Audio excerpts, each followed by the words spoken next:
So it's my great pleasure to introduce our next speaker, Bronia Jenkins. She's the new executive director of the American Contract Bridge League. She's based in the USA, but the ACBL also covers Mexico and Canada.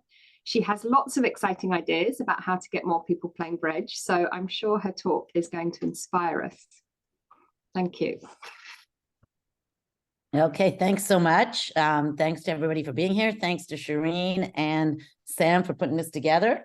I'm going to share my screen. Let me know if you can see the screen. Yeah.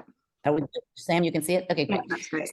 So I try to focus more generally. So I taught math for several years. I ran a bridge club at the school. I ran a chess club at the school. I ran a French club at the school, and I also ran a tarot club, which is a French game at the school. And so I'm trying to come from the concept of how do we, what are the most important attributes that a teacher can have, as opposed to really talking about, you know, how we teach bridge specifically. I really didn't focus this on bridge itself, but more how to connect with your students, because I think that's kind of the most important thing. So that's like my little Bitmoji preparing for my lesson the night before. I think with respect to bridge, or with respect to any topic that you are teaching, being enthusiastic about that topic is absolutely critical. So with respect to bridge, you know, you need to show your love of bridge. You need to share your experience in the bridge world and what's happened to you, and whether it's good or bad, or, you know, talk about the hands where you went for 1400 or you really bad things happen, as well as talking about when really good things happen. In doing this, you know, the hope is that your love for what you're doing is going to show. You know, you need to, if you show love for what you're doing, I think the students will come back to you and love what they are doing also. And that's the key. You want your students to love playing bridge. You want them not to worry about not being good at bridge. You just want them to enjoy what they are doing. So as a bridge teacher, and again, you know, I put bridge teacher here because we're talking about bridge, but I truly believe that this goes for everything. And I have way more experience actually teaching math than I do teaching bridge. But I would say, you know, the important things, at least from my standpoint on how to teach, is it must be interactive. I mean, you have to include your audience in the thing that you are doing. It's got to be fun. I mean, people are learning bridge for fun. You have to be prepared. I mean, if you're not prepared with whatever your theme is, or your lesson is, or what you're trying to teach them, it will show, and things can go kind of bad very quickly once you lose people. People tend to go on little vacations and then maybe come back, you know, and you want to be able to grab them, you know, when they're there. And I'm a big fan of color. I know that cards are black and red, but I think the color makes a huge difference. All of my math slides all of my math homework assignments were always handwritten, and they were always in color. And when the kids walked into the classroom, on their desk was like a colorful thing with flowers and butterflies and stuff like that. And it made a really big difference to them wanting to sit down and actually do the work versus getting a typed sheet of paper that's black and white with numbers that they don't like. I also really use very simple numbers all the time. And I think in bridge, especially for beginners, keeping things simple is absolutely critical. A friend of mine who was a professor at Tufts told me this when I started my teaching. He's like, 20 minutes is a long time. So when you're talking and you're lecturing, you know, and you think, okay, I'm only going to lecture for 20 minutes, that's a long time for people to listen. And so it's, you know, he's like, engage your students in discussions, make them participate with you so that they're part of the entire thing that is happening. When you ask a question, be willing to wait for the response. Don't answer for your students. Ask the question and then sit in slightly uncomfortable silence till someone says something. And if no one says something, ask the question a different way. Ask a different question. Get them to participate with you, because then all of a sudden you can engage in a dialogue and not a monologue. which, by the way, what I'm doing right now is a monologue, but that's okay. You know, to me, the word connect and connection is like one of the most important words that we can use in bridge. You know, that was kind of like, there's the little squad of players that might come with me to a tournament, or come with me to an event, or come with me to when we did the championship at our school. Like, it was 2 teams, you know, and we had to use one adult, because we only had 7 players. So we used 1 adult and 7 kids, and we played this championship, and it was really fun. And the reason somebody won is because they doubled 3-no trump and said it. Like, they never wanted to bid anything, but they were happy to defend, and they doubled 3-no trump. They didn't really know what it was, but all of a sudden 3-no trump was down 2, and then they ended up winning the event. But put yourself in their shoes, you know, as a connector. Be a part of their team. You are with them. You are not against them. You are working together to make things happen. Understand where their problems are, you know, and actively try to connect with your students. Talk about the weekend, talk about their kids, talk about, you know, what are the things that are happening to create a real connection between yourself and your student. Interactive lessons are to me something that obviously it happens because people play cards and stuff like that, but there's lots of different things you can do. I use Kahoot a lot.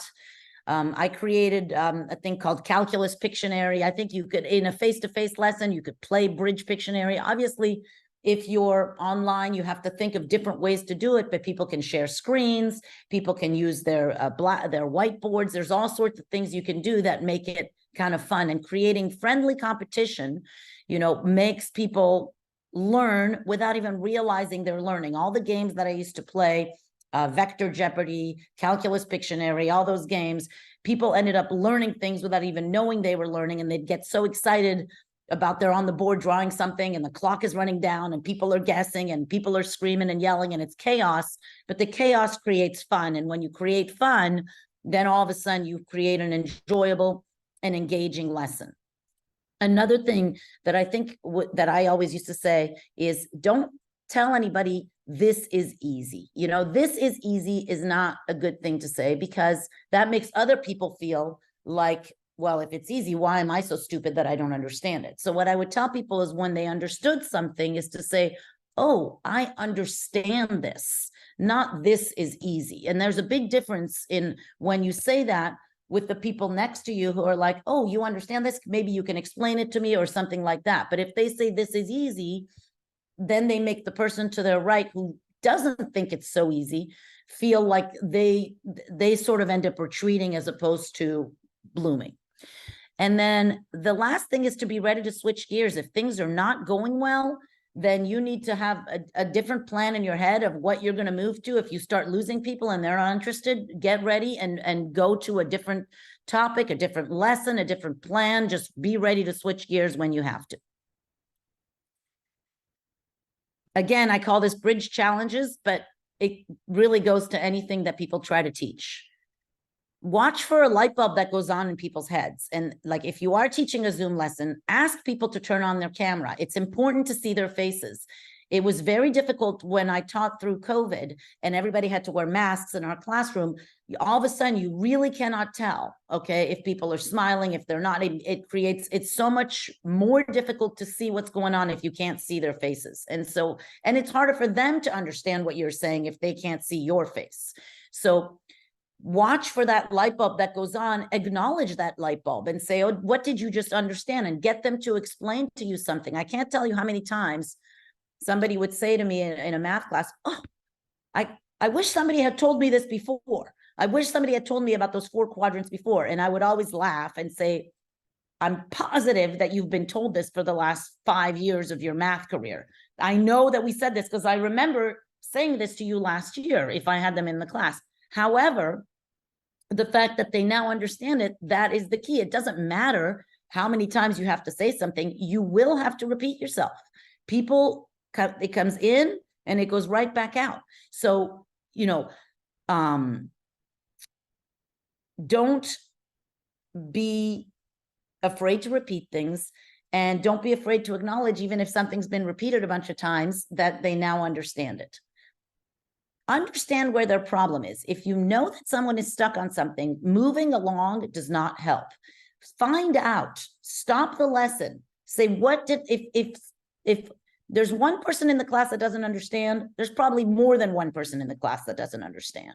And so stopping and understanding where they're stuck and then giving them a different way to look at the problem, or answering the problem in a different way, saying it differently, might create understanding that didn't exist before. And I think that's really important, to know where they're stuck and then help them from there. That goes with identifying where students need help, and of course, encouraging questions and active listening for a positive experience. And by the way, some of this came from ChatGPT. So I use ChatGPT in all of my stuff that I do, and then I try to tailor it to what I need. So using AI, I'm a huge fan of using AI for helping you get your lesson together, or you get your presentation together. There are many, many tools and channels that we can use. We are on Zoom right now. Facebook and Instagram give you the ability to connect through social media. You can make a Facebook group. Slack, Teams, chats. Now you're talking about WhatsApp chats. Those are great ways to communicate with your students. Create a little class. You know, I use Slack channels so that basically I didn't allow people to send me emails with question. If they sent me an email with a question, I would say, put it on the Slack channel. Why? Because then everybody in the class could see what the question was. People could start responding and interacting with each other and helping each other answer the questions. And if I had to answer, it was still visible for everyone, as opposed to me going one-on-one with a student that was sending me an email. So I would try not to respond to email and say, put the question in Slack. That is not an easy thing, because people are used to doing things a certain way. And once you're used to doing email, you want to do email, you know, and so you have to decide, when you're teaching your class, what are the tools and the methods I'm going to use to communicate, and then really try to stick to them and drive that conversation to that channel that you've decided to use. Kahoot, Gimkit, Quizlet, these are all tools that are available and free for at least the first level, that you can then use for your classes. I have a Kahoot that we could do here if we wanted to, just to kind of show you what this guy's what it is. YouTube, Twitch, extremely valuable channels that that you can use. Getting surveys and feedback, you know, SurveyMonkey, all sorts of feedback mechanisms to understand what you're doing well and what you're doing badly is important. This is bridgeconnect.me. That's like our new Find a Teacher site for the ACBL, and bridgeforfriends.fun. That's our new bridge site for the ACBL. So you can obviously send people there. I realize this is an international convention, but there are online teachers, and for new to bridge, it takes you to online bridge places. So I just thought I'd put those in there if people wanted to give those out. You know, the practical application is, you want to be creating a community of people. You want to create people who like each other. You want to create people who are friends. So teacher and student working together. We are working together to make you a better bridge player. You know, it is not me versus you. It is me and you together. Real world bridge play and collaboration. Go play bridge, go play bridge, play. It's a game. Go and play. Do not worry about whether you make a mistake. Everyone makes mistakes. The top bridge players in the world make mistakes. And so my conclusion, there's me driving a little school bus, is to me, colorful, interactive teaching. You know, engage people in what you're trying to do, and be fun, supportive, and engaging in what you're trying to teach. Okay, so that's it for me. I'm going to stop sharing for 1 second and take some questions. And then if you would like, I can certainly go ahead and run a Kahoot for you guys. I have a few different Kahoots that are like 8 questions on various things, on bridge people or whatever. And if not, we don't have to. That was a very interesting talk. I personally would love to see what you're suggesting to show us. But just before we do that, can we answer one question that's been raised?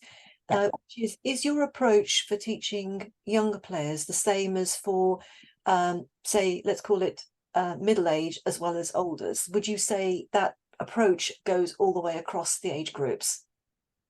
I would definitely say that that approach goes across the age groups. You know, most of the people, the kids, you know, that I was teaching at school were, you know, 17 and 18-year-olds, but I also coached middle school sports. And I've also tried to teach bridge to some of my adult friends. You know, if you don't engage them, if you don't let them, I mean, to me, holding cards in the hands is critical. I realize that if you're online, you don't necessarily hold cards, but there are now great tools available online, Shark Bridge. You know, I don't know what RealBridge has with respect to like a teaching mechanism, but obviously everybody kind of doing the same thing. You know, teaching things in a barometer type thing is pretty cool. And it's something you can't really do face to face, but you can do online. So yes, I think to me, engagement, fun, and interaction, you know, are the most critical things when you talk about teaching. It doesn't matter what the subject is, and it doesn't matter what the age is. So another question is, could you please explain what Bridge Pictionary is? I don't know what Bridge Pictionary is, but for example, it could be like you break up your class into 4 and you say, okay, everybody write a term on a piece on, this is what we used to do. Well, I used to create a lot of the terms, but write the term. So I don't know, when it was calculus, like intermediate value theorem, or, you know, like the sine of theta, or whatever it was that you whatever. So it could be one no trump opening. It could be avoid, right? Those will all be terms for Bridge Pictionary, right? Then you get, it's like Pictionary / charade. So then you break up your group into 2 teams, 3 teams, 4 teams, depending what you have. One person goes up to the board, has to draw or speak the thing without saying the word, and your team has to guess. Then you can always do a stealing thing. I mean, you can mirror so many existing games and put the theme of bridge into that game, right? Like, so what are we talking about? So Bridge Pictionary, Bridge Jeopardy, you know, there's all sorts of things you could buy. Like Jeopardy Labs has a very cool template that you can buy, and then you can display your thing on the screen. We're going to be doing here. Yeah, we are all kids. We just impersonate adults. Exactly right. So we just want to be a kid. And one of my Jay Whipple, he's like, or no, not, it was somebody else. Oh, Paul Linksweiler, who's the editor of the thing of the Bridge Bulletin. He's like, you're going to look like a 9-year-old girl. I'm like, that's fine. That's exactly what I want to look like as a 9-year-old girl, because he won't let me put emojis in my article. But so I'm fighting with him, but he's winning right now because he's been there for a lot longer than me. But the concept of making things fun and using these emojis, I have my little flowers in my head, you know, all those kind of things. To me, that's what creates, you know, people wanting to be together. And once you create that community that people want to come in and be with you, then it doesn't matter what you teach them, right? They just want to be around you. They want to be with you. And then you can go ahead and teach them bridge, teach them canasta, teach them spades, teach them tarot. You know, that's the kind of way that I think, you know. And so do you teach the bidding first? Do you teach the play first? That almost doesn't matter, as long as it's kind of fun and that you let them go ahead and make their mistakes. Don't try to stop them from making mistakes. Let them make the mistake. Don't try to teach everything at once. You're muted, Shireen. Shireen, you're muted. Sorry, we'd like to take you up on the suggestion of showing us Kahoot. Okay, then I'm going to share my screen again. Let me escape. Okay, I'm gonna go Kahoot. All right, so we are gonna, can you see my screen? No, not yet. Can you see my screen? We can, yeah. So let me go home. Let's see. All right, so intern. All right, let's play. We're gonna play the knowledge. So this is what I call, so you guys need to go to kahoot.it on your phone or your computer, kahoot.it, Kahoot.it. And when you get there, you will see the game pin. So now you have to put in the game pin. Okay. So you can use your phone.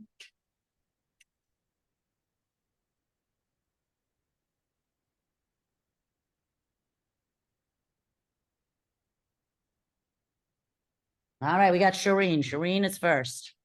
Anybody else? Don't leave me alone. Oh, Here they come. It takes a second. So just to know, the game is scored on accuracy and speed.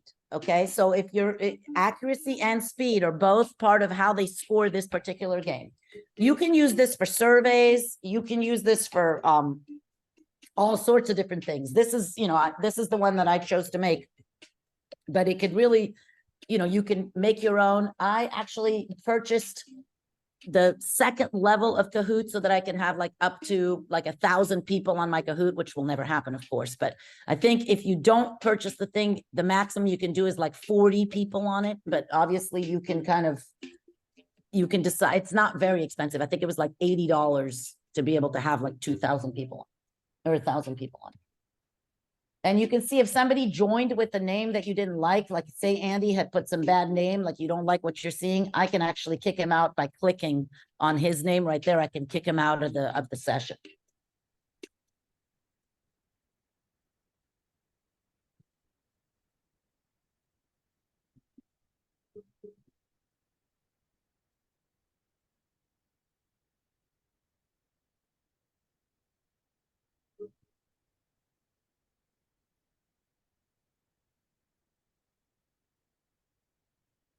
So what do we do next?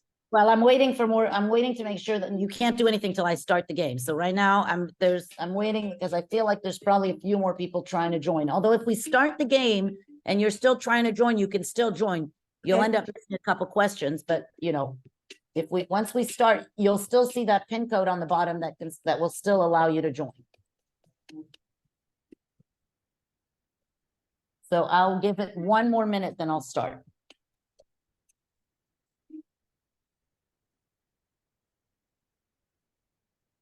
Okay, I'm starting. If you want to join, you can still join.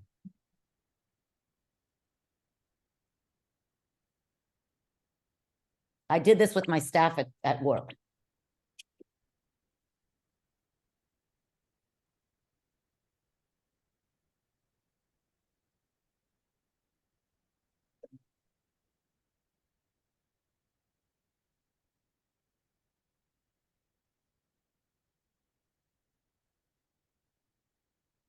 It puts you under pressure to get it done quickly. Yeah, it does put you there. It does put, don't stress, Shireen. Nothing bad's going to happen if you don't get it right. But I also only put 10 seconds on there because I didn't want the thing to take forever. You can actually slow down the game if you wanted to.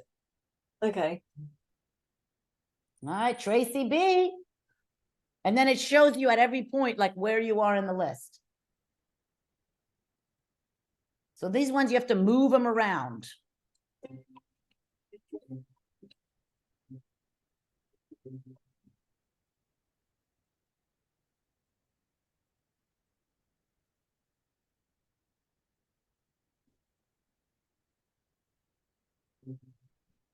This one gives you a little more time.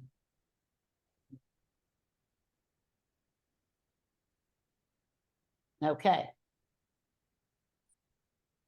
Okay. And then, we'll keep going.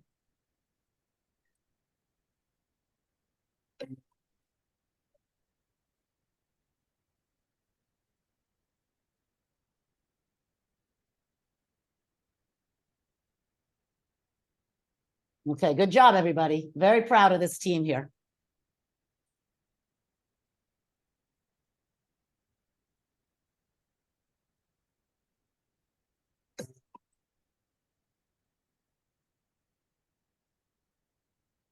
I think this is where the Nintendo generation will excel. Yeah, exactly. A misspent youth eventually Exactly. something useful.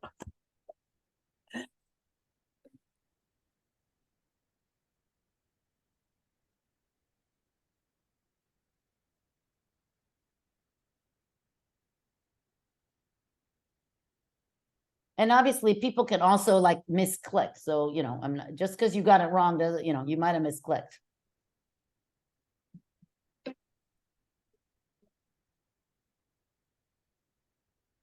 The good news is in math, I could find a bunch of Kahoots that were made by other people. In Bridge, there really aren't that many Kahoots made by other people. So you have to kind of create your own.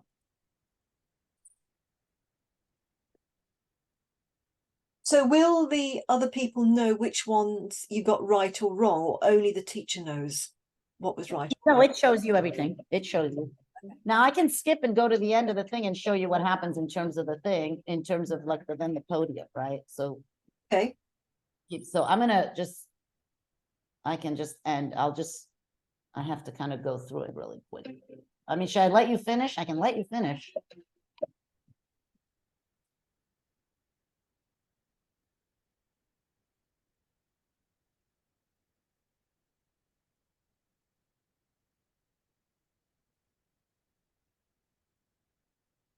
All right, I'll make this the last question. I have to figure out how to skip to the end.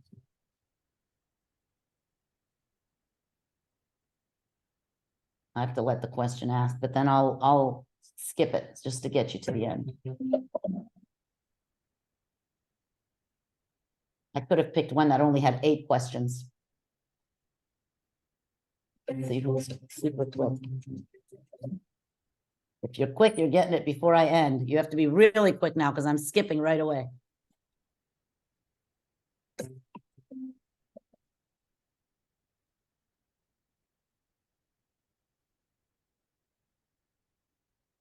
I'll let you guys answer this one. Let's see who knows this.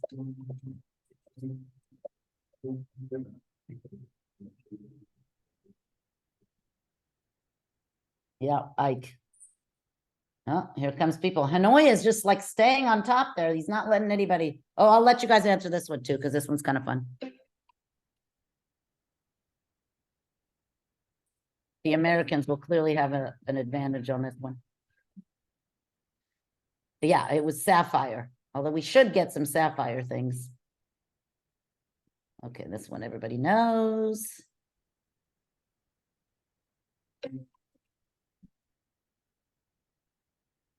All right, last question. Everybody knows this one. Okay, and then it just shows you the podium. So then you can like you can do little, there we go, Sally R. Very good. I don't know how, dragon, is that how you say it? And then the winner. I don't know. So it's just kind of a fun thing that you can do with your students. You know, there's all sorts of these kind of different tools available on the internet that you can use. And that's it. Look at that, 8:57. That's pretty good. I think I know what I'm going to be doing later today. What, you're going to make some Kahoots? Yep. No, Kahoot is really fun. I mean, it's fun for people of all ages. Yeah. I think it's great for bite-sized learning. So next time I'm assessing some people on whether I was successful in training them and whatever it might have been, that's a tool I'll use. Great.